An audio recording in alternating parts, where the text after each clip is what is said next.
Welcome to the lecture. I'm Cynthia McAllister. In this lecture, you will learn about the content share format. Sabina McNamara will present a short video discussion of the content share. The content share happens at the end of the work time, and it is where one student gets up and displays or explains or shares a competency. So that competency is something based on the subject that the student either learned to do from your conference or does well from that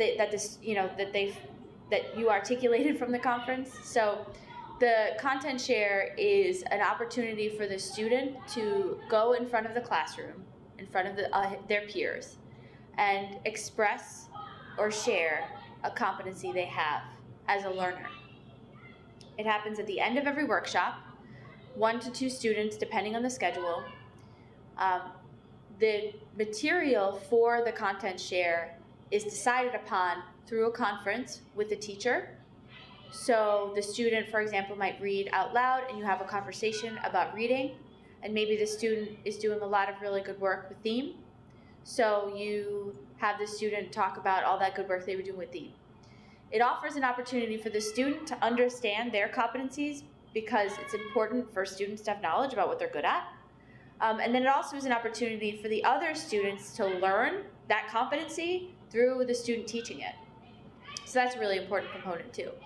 That the student is sort of put in a situation where they have to articulate the thing that they're good at, and the other students have to listen to it and wrap their heads around it and think about it. And so it's kind of like a mini teaching opportunity in which the students are teaching other students. But then it's also just a kind of display of like, hey, look, this is what I learned. This is what I feel good about. This is what I feel smart in. And it's important because students need to be able to be metacognitive, and they need to be able to understand that learning is not I'm all good at it or I'm all bad at it. They have to understand that when it comes to learning, that there are things that they do well and that there are things that they need to work on.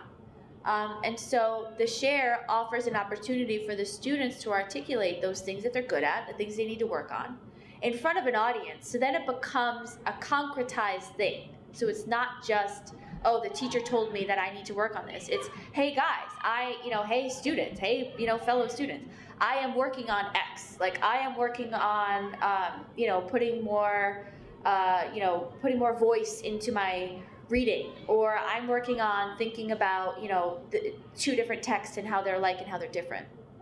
And so then it becomes this common knowledge that maybe other students will say, hey, I should try that too. That sounds cool. Or, wow, yeah, I'm not doing that work at all. I should do that. Or like, oh, wow, that's cool. Now I know that that's what you're going to do tomorrow during reading time or whatever. So, yeah, so that's what it is. The share happens at the end of every work time. And when the students have completed their work or the time is up, the students then come to the meeting area or, gather together in a particular prescribed place. And they are looking, listening, and thinking about what the presenter, which is the student whose responsibility is to share on that day, they are looking at the presenter and listening and thinking about what the presenter is, presenting, what the person is sharing, what the sharer is sharing. And there's a schedule, so the students know ahead of time what day they're responsible to share on, so they have an idea. So it's something that isn't just last minute or haphazard. It's something that they know is coming up. They're prepared for it, and you'll see that a lot of times kids will come in the morning and be like, oh, "It's my share day," and it's so cool because it gives them an opportunity to get a little nervous because they have a larger responsibility on that day. And every kid gets to have it. So every kid gets to have a share at least once a month. So they know on that day, it's kind of like their 5 minutes of fame or 2.5 minutes of fame, depending on, what your schedule allows. And you'll see the kids get really excited about it. They get really nervous about it. They think about it, so it's really cool. It's a really good, important component that you should be trying in your classrooms.